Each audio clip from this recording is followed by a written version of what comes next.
So I'm going to show you how I pull a new list to do direct mail and send some letters to property owners. I use CoStar, but someone could use listsource.com, which is a pay per lead, and probably accomplish the same thing in both residential and commercial. So I'll show you some of the parameters that I set, download the Excel, and then what the final end result, the letter that goes out is, and how they respond to me, both email, call, postcards, and maybe even a text message. So let's dive in and I'll walk you through it.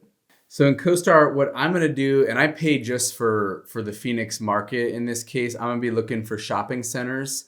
And generally, I like fixer-upper deals that have a bunch of vacancy because I can buy them, at a discounted price and then nearly double the value of the property. But there's so few of those available these days that I'm going to widen out my criteria a little bit more than I normally would. So I'll show you the filters that I do set in here, and you can take a look. Good Lord, this is slow today. Pretty sure my computer can barely keep up with me. Okay. All right. So we're going to be going for property type. In my case, it's retail. And we could further specify the exact type of retail, but I want to get a sense of just how many. So right now we're going to whittle it down from 69,000 that are in my Phoenix territory to properties that are generally I would do 20,000 feet. In this case, I might go as low as 10, maybe even 5. I would consider on a nice hard corner with name brand tenants, something a little bit smaller like that. So let's see, minimum of 5,000, and I can't see myself buying something that's more than 80,000 feet. Probably not off of a mailer either. Like that's going to be a deal that brokers are going to be all over. So this might tend to be some of the smaller, $1 million deals that your very successful commercial real estate brokers aren't quite spending quite as much time in pursuit of. I'm going to say existing construction here so that we whittle out any of the new construction or land deals. I want something that's existing, that's busted, that I can fix up. You can see we're down to 8,700 properties now. Let's see how many we eliminate with existing. One of the most important things right now with real estate investing is deal flow. There's so much capital running around trying to find a good home, trying to find yield, trying to get return on investment, trying to, take advantage of the rents going up and the loan getting paid down and the tax advantages and so many of the wonderful characteristics about real estate that I spend most of my time hunting for deals, or at least I should be.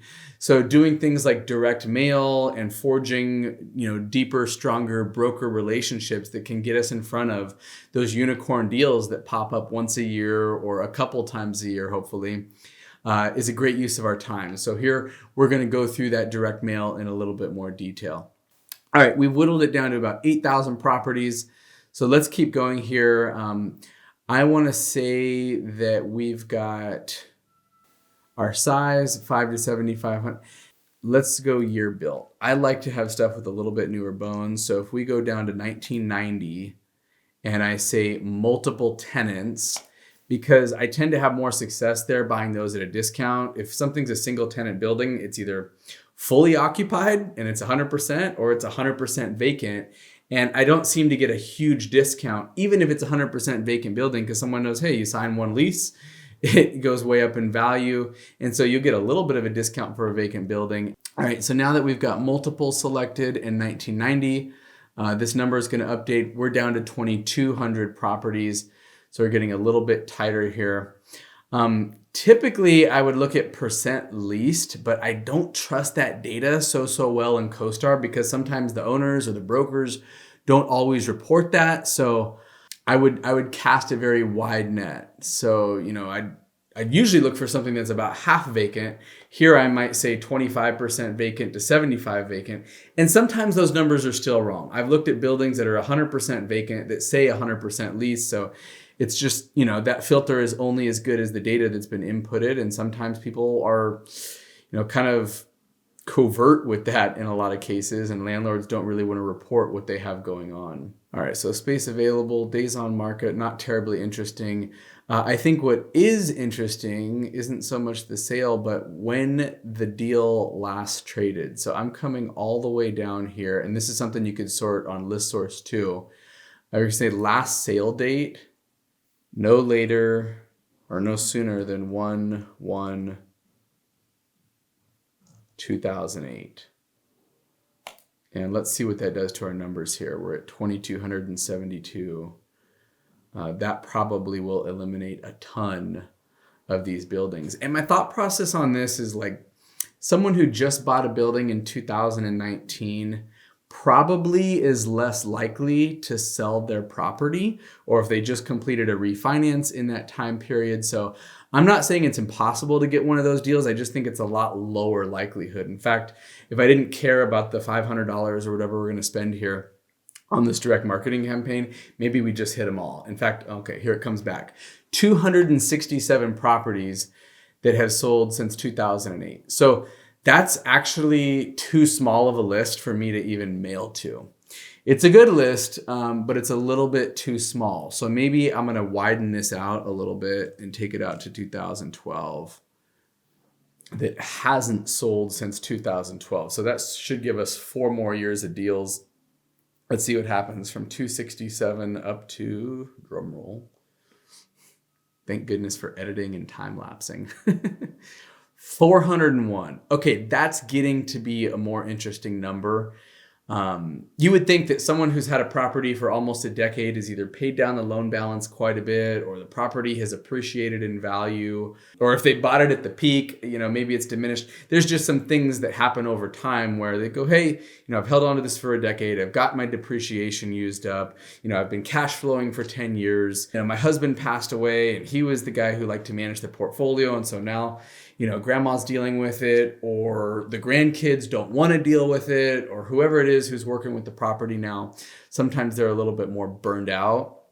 And so that could be an opportunity for me to come in and solve some of the issues that might be existing with the property. The other thing that I could do here is like narrow it down by non-institutional owners, go to trusts and things like that. And so maybe we'll further clean up the spreadsheet a little bit, but with only 400 properties, I really can't afford to narrow it down any further than that. So let's hit save on my list here, and I'm just gonna name this direct mail. That way I can reference it, go back, direct mail. I like to get the alerts if there's any new deals that have met the criteria, save. Okay. So 400 buildings, and if I got a 2% response rate, 4 times 8, maybe that would be 8 or so interesting inquiries. Did I even do that math right? Times 0.02. Yeah, I mean, that's just it. Like that's I'm gonna get a better response rate than 2%. I've gotten up to 5% in the past with the letter. But that's why you need 4, 5, 6, 7, 800, ideally 1,000 letters minimum to get some good looks, some good at-bats. So as I'm looking at this, here's a deal under contract. That's okay, because some of these fall out of escrow. Strip center built in 2001. I like that. 30,000 foot center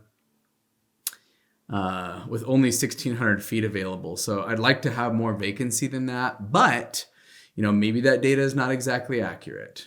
Subway, that's a good looking building. That's a little more office-y than I typically go for, but you never know. See, what I don't know when I send out 400 letters is, am I going to get a guy on a day who, is just ready to unload, or you get the person who's dealing with a health situation. They're like, hey, I'm ready to dump this property. Maybe they're willing to do seller financing or something creative where we can get in light and get some really good cash on cash returns. Because generally my best deals come from those that are kind of distressed and they're tired and they're underperforming and the owners are willing to sell them at a discount for a lot of those reasons. But you could just come across a motivated seller if you get lucky. If you do enough mailers, you'll eventually hit one. They're like, look, I'm burned out. Today's the day. I'm unloading this portfolio. And if you're willing to give me this number, I'm willing to part ways with it. So at this point, I can go ahead and export my list here. Boop. And you could do this on list source too. I think it's something like 10 cents a lead if you want to download those addresses. But what this is going to generate for us is a list of properties, their names, their addresses, their owners, and their owners' mailing addresses. And if I was an A student, what I would do is take that spreadsheet and go do skip tracing, or have some sort of virtual assistant do that, where they could take a look at who owns the trust or the LLC, go look it up. They could skip trace their home address, and then I send this letter to their home address. Because what's destined to happen on these 400 letters that are going to go out is I'll get probably a 10% bounce back rate. It'll be the wrong address. CoStar doesn't have the data in there right. Or like I've got one on here where my attorney's address shows up as the owner's contact info. So he would get the letter instead of me getting the letter, which look, if the attorney, forwards it or reaches out and puts us in contact with the right group, it can work out just fine. So it's like, do you take the time to go through and really do all that filtering, or do I just send it? And then, after I get those ones that bounce back, maybe take a closer look at those deals, or on a second or a third or a fourth mailer, start to do a little bit more digging to really figure out where these owners are so we could send them the mailer. And in a lot of cases, I've got access to their phone numbers. I could potentially look up their email addresses and reach out that way. So this direct mail is one really quick way to spend a half an hour pulling a list, sending it off to the mail house. They shoot out the mailer, and then the warm leads and the calls just come in from people who are obviously interested in the letter. So anyway, we clean up the spreadsheet. I'll show you the letter that I send out. Here it is. So I make it very personal. I talk about my wife and I just sold our shopping centers in Goodyear and Maricopa. In fact, we also sold 3 more rental properties in Seattle. So we're looking to buy a replacement property. And so I'm suggesting that, hey, there's a sense of urgency here. A lot of people would think I'm in a 1031 exchange. I'm not, but generally those people have a ticking clock where, they really have 6 months to close on a deal. So as a seller, you're going, hey, these guys are serious about closing and they've got the liquidity to do so. So that's kind of what I'm suggesting here. Let me know if you're interested in selling 123 Main Street or a similar property, because a lot of times these owners own 3, 4, 5, 6 buildings. And so they might love that Starbucks deal, but they don't love the one with the mom and pop tenants that's 60% vacant. And for whatever reason, it didn't show up in my CoStar search. So I want to really open it up to their whole portfolio. I put my landline on here, which for me is a local Arizona phone number. I put my cell phone on here, my email, and then they can even send back a postcard, which I'll show you in a second here, of all their building info and some of the pertinent information. Look to hear from you soon. We put a cute little signature on there, and I'll show you what that postcard looks like here. So it's pre-stamped and addressed to go back to me. And then the owner can write in their preferred closing timeline. Someone might not want to sell for 6 more months because they're trying to buy another property. That's okay, I can wait.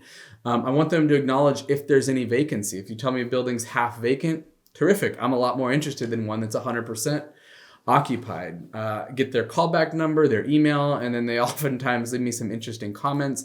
And then I have a mail merge down at the bottom where we put in the building address so that I can track what the heck building we're talking about and which one's coming back. So that's the postcard. I stuff that into the envelope. So I do a colorful one. It's got, something kind of interesting. You might think it's an invite to my party or to a wedding invitation or whatever it is, but these tend to get a pretty good open rate. Then the front of it is personally addressed. And so that postcard goes in there along with that letter that's all folded up, and that's what it looks like. I've gotten anywhere from 2 to 6% response rate on these typically. And we'll see if I can get one this time. So if you're a real estate investor and you're interested in learning more about deal flow and direct mail and the behind the scenes of what I do week in and week out to build and grow our portfolio and our cash flow, definitely hit that subscribe, smash the like button. And I love it when you leave me comments about what you like or you don't like in the videos or what I should include on the next one, because that gives me some great ideas about what's of interest to you, because I can talk about anything. So let me know and look forward to seeing you here on the next one.